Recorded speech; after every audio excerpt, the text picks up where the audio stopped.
Soy Alfonso Salvador para 1959 Radio. Presentamos Historia de la Literatura, episodio número 2.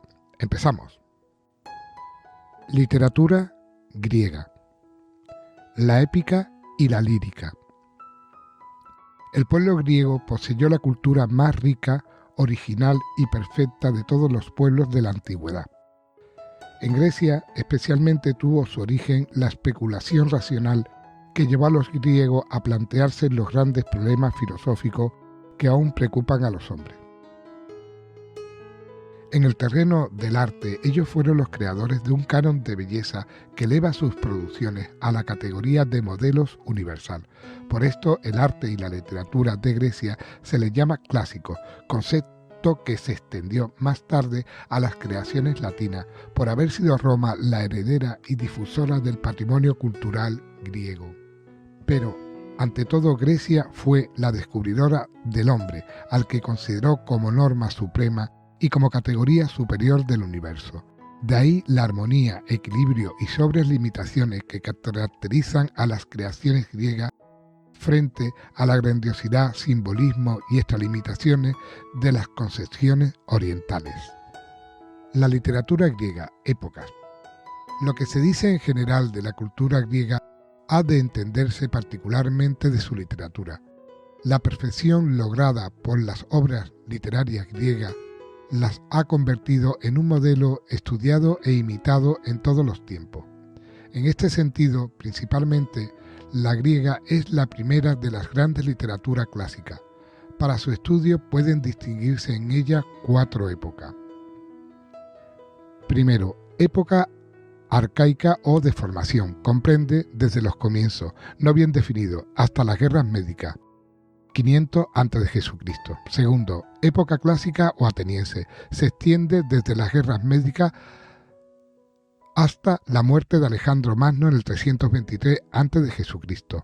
Época helenística o alejandrina. Desde la muerte de Alejandro hasta la conquista de Grecia por los romanos en el 134 a.C.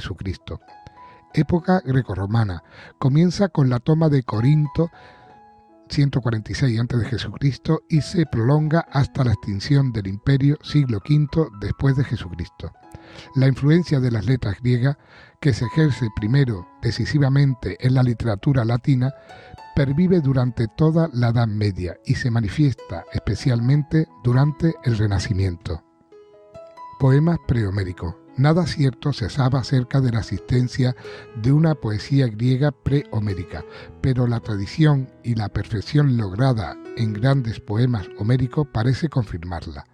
Las tradiciones míticas y los cultos religiosos, los hechos heroicos de los antepasados y los principales acontecimientos de la vida doméstica y pastoril serían seguramente los temas que cantó la poesía primitiva. Al son de la cítara o de la flauta, los aedas o cantores, autores de tales poemas, entonaban sus composiciones en los palacios reales. Más tarde, los rasodas agruparon y ordenaron estas composiciones para recitarlas ante público más heterogéneo. La épica. Homero. La cuestión homérica. Poco se sabe de la vida de Homero. Eran muchas las ciudades que se disputaban el honor de haber sido su patria. Probablemente nació en Esmirnia, ciudad de la Jonia, Asia Menor, hacia el siglo IX a.C., y residió algún tiempo en la isla de Quíos. El arte helenístico, haciéndose eco de una tradición, le representó ciego. La figura de Homero quedó situada entre los umbrales de la leyenda y de la historia, hasta que en el siglo XVIII el alemán Boll argumentó que en los tiempos en que fueron compuestos los 2 grandes poemas griegos no existía la escritura. Y, reparando en algunas contradicciones y diferencias de estilo, llegó a negar la existencia histórica del poeta. El romanticismo acogió con fervor esta tesis, pues ella venía a confirmar con el ejemplo griego la doctrina romántica acerca del origen popular de la poesía épica y lírica primitiva. Más tarde la crítica ha establecido sobre bases inconmovibles la figura histórica del poeta y le ha restituido la paternidad de sus obras, aunque no niega la posible utilización por parte de él de diversos materiales poéticos anteriores y la interpolación de sus poemas de ciertos elementos extraños por obra de los rapsodas. Las obras de Homero. Prescindiendo de otras obras que se le atribuyen, Homero es, ante todo, el autor de la Ilíada y de la Odisea. La primera, según se cree, es obra de su madurez y la segunda de su ancianidad. La Ilíada, de Ilión, nombre griego de Troya, tiene como tema central un episodio de la guerra de Troya, la cólera de Aquiles. La lucha, originada a causa del rapto de la bella Helena, esposa del rey de Esparta, Menelao, por el príncipe troyano Paris, se encuentra en el 10º año. El héroe griego Aquiles, disgustado después de su violenta disputa con su jefe Agamenón, rey de Argos, porque le había raptado una esclava, se niega a pelear. La suerte es entonces adversa a los griegos y se ven obligados a refugiarse en sus naves. Aquiles consiente en prestar sus armas para que su gran amigo Patroclo intervenga en el combate, pero Héctor, esforzado héroe troyano, da muerte a Patroclo. Indignado Aquiles se decide al fin a intervenir en la lucha, combate valerosamente y venga a su amigo, matando a Héctor, cuyo cadáver arrastra hasta su tienda. Allí acude a pedírselo Priasmo, rey de Troya y padre de Héctor, que se lo lleva a la ciudad. El poema termina con el relato de los funerales de Héctor y de Patroclo. La Odisea. La Odisea refiere los penosos viajes y las maravillosas aventuras que, en el mar y tierra, tuvo que correr Odiseo o Ulises, uno de los jefes griegos participantes en la guerra de Troya, desde que salió de la destruida ciudad hasta que regresó a Ítaca, su patria, donde le esperaba su mujer, Penélope. Esta, fiel a la memoria de su esposo, había rechazado las pretensiones de quienes creían muerto al héroe. Ulises, con ayuda de su hijo Telémaco, que, habiendo salido en busca de su padre, acababa de regresar, dio muerte a aquellos pretendientes, quienes, en banquete incesante, le consumían su riqueza. Significación de los poemas homéricos. Aunque la temática general de estos poemas pertenecía al mundo de las tradiciones helenísticas, la obra de Homero es genial. Sobre este fondo histórico legendario, ya conocido, proyecta sus propias palpitaciones humanas de artista y una claridad luminosa en que quedan envueltas las ideas, los dioses y las inquietantes luchas de las pasiones humanas. Es el suyo un mundo primitivo y fiero, pero en él tienen vigencia los grandes valores humanos, la religiosidad, el honor, la nobleza, la fidelidad, la piedad filial, la amistad, el castigo de las malas acciones, etc. En general, los personajes que encarnan estos valores son obra maestra de intuición y creación artística. Junto a los héroes, ayudándolos y combatiéndolos, aparecen los dioses, unos dioses no mucho más perfectos y poderosos que los hombres, y en perpetuas rencillas entre sí. Y por encima de ellos, el destino, cuya fuerza ciega se impone a las pasiones de los hombres y a la rivalidad de los dioses. Atendiendo a los valores estéticos, nadie ha superado a Homero en la viveza y rapidez de la narración y en el colorido y plasticidad de las descripciones.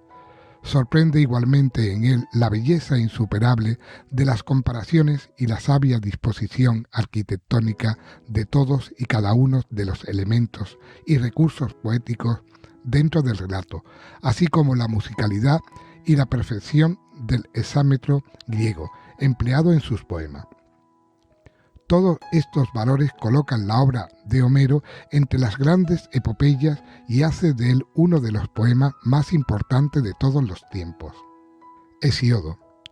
De Hesíodo, que vivió hacia el siglo VII a.C., se conocen dos obras didácticas, la Teogonía y los trabajos y los días. Con Hesíodo, agricultor y poeta, la poesía sirve a una clara intención epicodocente, cuando en la Teogonía sistematiza los mitos griegos, y cuando en los trabajos y los días expone la monótona vida del agricultor o moraliza sobre el mundo y los hombres en tono pesimista, atenuado por su fe en los dioses. Hesíodo nos transmite en sus dos obras una serie de conocimientos de valor extraordinario acerca de la religión y vida griega. La poesía lírica. En el siglo VII, después de la poesía épica, empieza en Grecia el florecimiento de la poesía lírica, que debió de ser precedida por una lírica popular que se ha perdido. Lo que distingue a la lírica griega, especialmente en sus comienzos y en cierto género, es su íntima asociación a la música y a la danza. El poeta componía la letra y también la música, que luego se ejecutaba al son de la lira o de la flauta. La música determinó la clasificación de la lírica en monódica o personal y en coral o de aparato, según se determinara a ser recitada o cantada por una sola persona o por un coro. La elegía y el jambo son dos géneros bastante parecidos entre sí. Ambos florecieron en la Jonia y fueron los primeros que se independizaron de la música. La elegía de Legos Caña no significó primitivamente la expresión de un sentimiento doloroso o de melancólica tristeza, que había dentro de ella una amplia gama de asuntos, con predominio de los de tendencia reflexiva o moralizadora, poesía nómica o sentenciosa. Se empleaba en ella la estrofa llamada dístico, elegiaco, compuesto de dos versos, un hexámetro y un pentámetro. El más famoso de los poetas elegíacos fue Tirteo, cuyos patrióticos cantos enardecieron a los combatientes espartanos en la lucha contra los mesenios. El jambo, de ritmo ligero y asunto variado, pero impregnado de matiz satírico y popular, coexistió con la elegía. Su inventor fue Arquiloco de Paros, de quien apenas se conservan algunos fragmentos de sus mordaces y apasionados poemas, y la fama de un gran prestigio como poeta, que hizo que fuera comparado en su género con Homero. La lírica monódica, la oda. La lírica monódica o personal tuvo su centro en la isla de Lesbo, Eolia, y se expresó principalmente por la oda o canción, de motivos eminentemente eróticos y sensuales, o en ocasiones políticos. Los principales representantes de esta clase de poesía son Alceo, Safo, Anacreonte. El más antiguo poeta lesbio fue Alceo, en el siglo VI, aristócrata que intervino activamente en las luchas políticas de su patria, Mitilene, y dejó constancia de ello en versos de agresiva violencia. En la mayor parte de su poesía conservada se ocupa en tono más apacible de los placeres del vino y del amor. La poetisa Safo, a quien Platón llamó la 10ª musa, vivió en tiempos de Alceo. En la misma ciudad, sus temas preferidos fueron el amor y la belleza, cantados por ella apasionadamente y con exquisita delicadeza. El nombre de Anacreonte en el siglo VI a V quedó unido para siempre a determinados tipos de poesía ligera y alegremente sensual, que han influido mucho en la literatura y fue imitada en los siglos XVII y XVIII, la oda anacreóntica.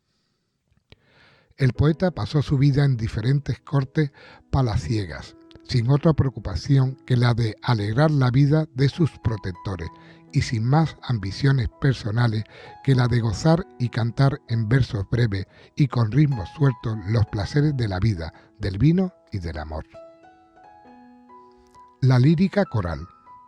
La lírica coral se desarrolló a partir del siglo VII y se expresaba en dialecto dorio. En esta poesía desaparece en parte la personalidad del poeta, aunque no su inspiración, para fundirse con la comunidad a que pertenece y hacerse intérprete del sentido colectivo. Los varios géneros de esta lírica coral se distinguían por su complicación estrófica, a la vez que por la exuberante suntuosidad, el tremo, canto fúnebre, el epinicio, canto de alabanza a los vencedores en los juegos, el encomio, que, dedicado al principio solo a los dioses y a los héroes, se destinó después a honrar a cualquier persona, especialmente a los convidados a algún banquete. el himno, en general canto, en honor de cualquiera de los dioses o héroes. Píndaro.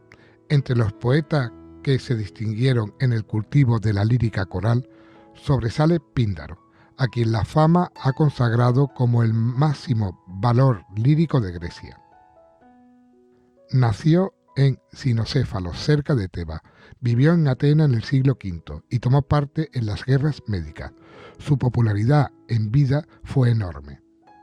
De su producción solo se conservan 4 libros de Epinicio, que contienen 44 odas triunfales destinadas a celebrar las hazañas de los atletas vencedores en los Juegos Olímpicos, píticos, ísmicos y nemeos.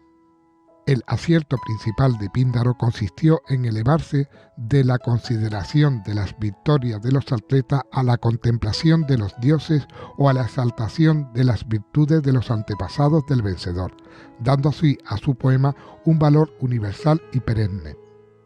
Es un poeta dominado por el sentimiento religioso. Los dioses son para él los autores de la inspiración y los dadores de la victoria. Hay en él, además, un constante afán sentencioso y moralizador, junto a un pesimismo radical acerca del hombre. Odas se distinguen por la grandeza de concepción, la vehemencia del lenguaje, la magnificencia y atrevimiento de sus metáforas, y la radical variedad de su métrica.